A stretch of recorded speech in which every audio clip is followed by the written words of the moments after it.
Okay, in this presentation, I am going to talk about the great inventions of history.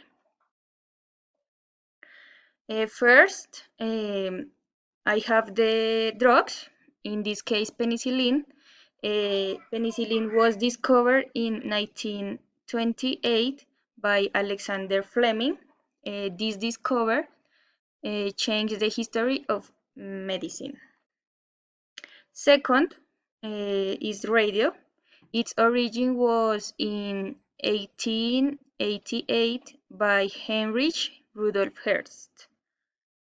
Third, the X-rays created in 1895 by Wilhelm Conrad. He discovered radiation that could penetrate opaque bodies.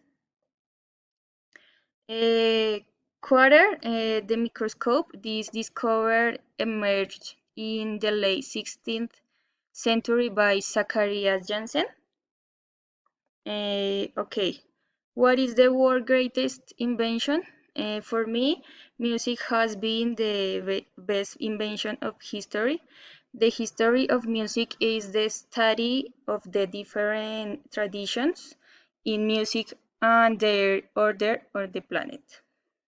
It is a manifestation of a universal culture.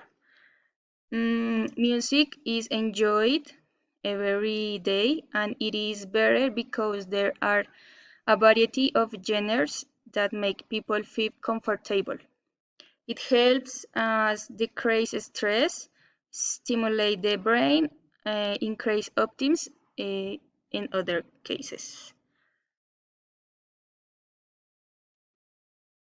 Thank you.